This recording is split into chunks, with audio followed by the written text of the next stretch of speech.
कितना पावरफुल हो सकता है? जी हाँ, आपने बिल्कुल सही सुना। मैं बात कर रही हूँ हैव के बारे में। क्या आपने हैव के इतने सारे यूजेज एक साथ पढ़े हैं? जैसे हैव का पहला यूज पास होने के सेंस में हैव टू पढ़ सकता है, हैविंग टू पढ़ रहा है, हैविंग पाकर मे हैव टू पढ़ सकता है, शुड हैव पास होना चाहिए। So hello everyone, welcome back to the my YouTube channel. दोस्तों, आज की क्लास में हम हैव के बारे में बिल्कुल बेसिक से विद एग्जांपल्स के साथ पढ़ने वाले हैं।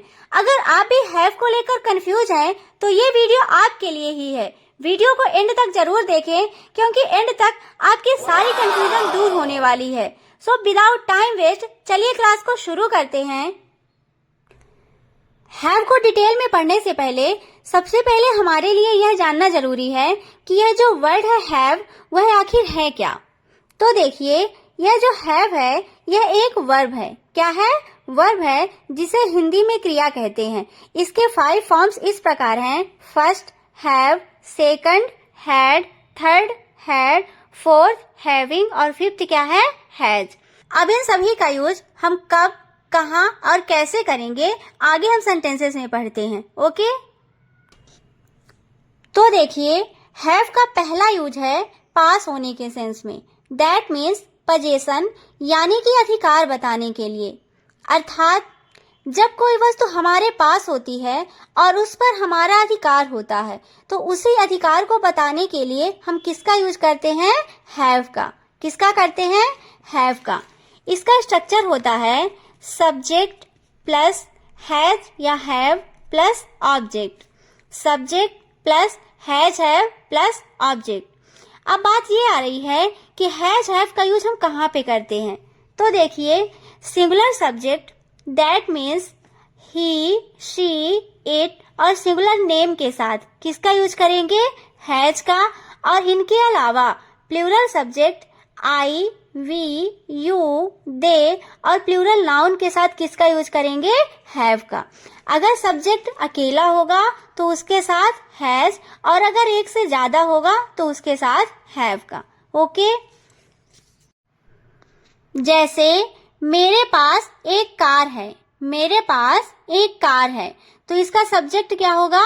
आई। आई कैसा सब्जेक्ट है? प्लूरल। तो आई के साथ हैव, तो क्या आ जाएगा? I have a car. I have a car. मेरे पास एक पेन है। I have a pen. उसके पास सब कुछ है। यहाँ पे हम ही भी ले सकते हैं और शी भी। तो क्या हो जाएगा? शी हैज एवरीथिंग या तो ही हैज एवरीथिंग। उसके पास एक बड़ा घर है। He has a big house. He has a big house. Sachin के पास बहुत सारे पैसे हैं। सचिन के पास बहुत सारे पैसे हैं। यहाँ पे देखिए, सचिन यहाँ पे अकेला है तो सब्जेक्ट कैसा हुआ? सिंगुलर। तो क्या आएगा? हैज। तो यहाँ पे हो जाएगा Sachin has a lot of money. Sachin has a lot of money. अब यहाँ पे थोड़ा सा ध्यान दीजिएगा। देखिए, अगर आपके पास प्रेजेंट में कोई वस्तु है या हमारे पास है और हमें किसी से बताना है कि कोई वस्तु हमारे पास है तो हम वहाँ पे किसका यूज करेंगे? हैज या हैव का। किसका यूज करेंगे? हैज या हैव का। किंतु यदि पास्ट में बोलना है कि यह वस्तु हमारे पास थी तो हम वहाँ पे किसका यूज करेंगे? हैज हैव की जगह हैड का। किसका? हैज हैव की जगह हैड का। तो इसके लिए स्ट्रक्चर हो जाएगा subject plus had plus object, subject plus had plus object. अब यहाँ पे देखिए, यह जो हैड है यह सब्जेक्ट कोई भी हो, या तो सिंगुलर या तो प्लूरल, दोनों के साथ किसका यूज करेंगे? हैड का। जैसे मेरे पास एक पेन थी। मेरे पास एक पेन थी। सेंटेंस को ध्यान से देखिए। मैं इसमें ये बता रही हूँ कि पास्ट में मेरे पास एक पेन थी तो किसका यूज करेंगे? हैड का। तो क्या होगा? I had a pen. I had a pen. मेरे पास एक कार थी। I had a car. उसके पास सब कुछ था। She had everything. उसके पास एक बड़ा घर था। He had a big house. He had a big house. Same ऐसे ही अगर हम किसी से अपने फ्यूचर के बारे में बात कर रहे हैं, जैसे मेरे पास एक घर होगा, मेरे पास एक कार होगी, अगर हम ऐसा कुछ बता रहे हैं तो हम वहाँ पे किसका यूज करेंगे? विल हैव का। किसका? विल हैव का। जैसे मेरे पास एक कार होगी, I will have a car. उसके पास सब कुछ होगा, शी विल हैव एवरीथिंग। उसके पास एक बड़ा घर होगा, he will have a big house, he will have a big house. अगला है हैव टू। ये देखिए, जब हैव के साथ टू आता है तो इसका मीन्स हो जाता है पढ़ता है। क्या होता है? पढ़ता है। अब देखते हैं इसका यूज कहाँ करते हैं। तो देखिए, इसका यूज हम ऐसे सिचुएशन में करते हैं जहां पर हमें किसी काम को मजबूरी में करना पड़ता है। जैसे हम नॉर्मली बोलते हैं, अरे यार मेरा तो मन नहीं करता खाना बनाने का, लेकिन बनाना पड़ता है। मेरा मन तो नहीं करता जल्दी उठने का, लेकिन उठना पड़ता है। मतलब ये पता चल रहा है कि यहाँ पे हमारे मन में क्या है, मतलब हमारे मन के हिसाब से कोई भी काम नहीं होगा, हमें सारे काम मजबूरी में करने पड़ेंगे। तो जब कोई भी काम आपको मजबूरी में करना पड़ता है तो वहां पे हम किसका यूज करते हैं? हैव टू का। किसका? हैव टू का। इसका स्ट्रक्चर होता है subject plus has have plus two plus verb की फर्स्ट फॉर्म। सबसे पहले सब्जेक्ट, उसके बाद हैज हैव के बाद टू और लास्ट में क्या है? वर्ब की फर्स्ट फॉर्म। जैसे मुझे जल्दी उठना पड़ता है, मुझे जल्दी उठना पड़ता है, तो क्या हो जाएगा? I have to wake up early, I have to wake up early. दूसरा, मुझे ऑफिस जाना पड़ता है, मीन्स ये निकल रहा है कि मेरा मन तो नहीं कर रहा है जाने का, लेकिन मजबूरी में मुझे ऑफिस जाना पड़ता है। तो इसे कैसे बोलेंगे? I have to go to office, I have to go to office. उसे जल्दी उठना पड़ा। अब ये पास्ट की बात बताई जा रही है, तो यहाँ पे क्या हो जाएगा? He had to wake up early, he had to wake up early. हमें विद्यालय जाना पड़ता है, मतलब हमारा मन नहीं रहता जाने का, लेकिन हमें मजबूरी में जाना पड़ता है, तो यहाँ पे क्या हो जाएगा? We have to go to school, we have to go to school. तीसरा है हैविंग टू। इसका मीन्स होता है करना पड़ रहा है। क्या? करना पड़ रहा है। दैट मीन्स अगर प्रेजेंट में कोई काम आपको कंटिन्यू करना पड़ रहा है तो वहां पे किसका यूज करते हैं? हैविंग टू का। किसका? हैविंग टू का। अब यहाँ पे आप लोग कंफ्यूज मत होइएगा, इस चीज को थोड़ा अच्छे से नोट करिएगा कि जब कोई काम आपको प्रेजेंट में मजबूरी में करना पड़ता है तो वहां पे हैज टू या तो हैव टू, और अगर वही काम आपको पास्ट में मजबूरी में करना पड़ा तो वहां पे हैड टू।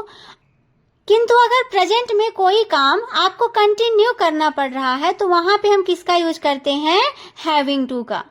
क्लियरली याद रखिएगा कि अगर प्रेजेंट में मजबूरी में करना पड़ता है has to, have to, past में करना पड़ा हैड टू, अगर उसी काम को कंटिन्यू करना पड़ रहा है प्रेजेंट में ही तो वहां पे किसका करेंगे?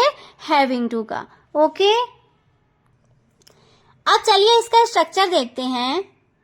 इसका स्ट्रक्चर होता है subject plus is am are plus having to plus verb की first form. Subject is am are, having to, verb की फर्स्ट फॉर्म। अब देखिए इज एम आर का यूज कहाँ करते हैं? तो देखिए, अगर सेंटेंस में कहीं पे भी आई दिखे तो आई के साथ हमेशा am, singular subject he, she, it और सिंगुलर नाउन के साथ इज, और plural subject I, we, you, they और प्लूरल नाउन के साथ किसका यूज करेंगे? आर का। बस क्लियर याद रखिएगा, आई के साथ हमेशा एम, और इसको छोड़कर अगर कोई भी सब्जेक्ट अकेला है उसके साथ इज, और अगर एक से ज्यादा है तो उसके साथ आर। ओके, जैसे मुझे घर पर रहना पड़ रहा है, मुझे घर पर रहना पड़ रहा है, तो यहाँ पे आई के साथ क्या आएगा? एम। तो पूरा सेंटेंस क्या बनेगा? I am having to stay at home, I am having to stay at home. मुझे खाना बनाना पड़ रहा है, I am having to cook food, I am having to cook food. हमें पढ़ाई करनी पड़ रही है, we are having to study, we are having to study. अगला है शुड हैव। इसका मीन्स होता है पास होना चाहिए। क्या होता है? पास होना चाहिए। इसका स्ट्रक्चर होता है subject plus should have plus object. Subject, उसके बाद शुड हैव और लास्ट में ऑब्जेक्ट। जैसे तुम्हारे पास एक कार होनी चाहिए। तुम्हारे पास एक कार होनी चाहिए, तो यहाँ पे क्या होगा? You should have a car. You should have a car. मेरे पास एक फोन होना चाहिए, तो इसे कैसे बोलेंगे? I should have a phone. I should have a phone. तुम्हारे पास एक किताब होनी चाहिए। You should have a book. You should have a book. तुम्हारे पास एक पेन होनी चाहिए। You should have a pen. उसके पास जानकारी होनी चाहिए। He should have the information. He should have the information. अगला है मे हैव टू। इसका मीन्स होता है करना पड़ सकता है। क्या होता है? करना पड़ सकता है। दैट मीन्स जब हमें ऐसा लगता है कि यह काम हमें करना पड़ सकता है या तो यह काम तुम्हें करना पड़ सकता है, तो वहां पे हम किसका यूज करते हैं? मे हैव टू का। इसका स्ट्रक्चर होता है subject plus may have to plus verb की first form. Subject may have to verb की फर्स्ट फॉर्म। जैसे मुझे वहां जाना पड़ सकता है। मुझे वहां जाना पड़ सकता है, तो इसे कैसे बोलेंगे? I may have to go there. I may have to go there. मुझे खाना बनाना पड़ सकता है। I may have to cook food. उसे खाना बनाना पड़ सकता है, तो उसे के लिए यहाँ पे क्या होगा? या तो ही या तो शी। तो क्या बताएंगे? She may have to cook food. तुम्हें मेरा इंतजार करना पड़ सकता है। You may have to wait for me. You may have to wait for me. Thanks for watching. Please like, share and subscribe. Thank you.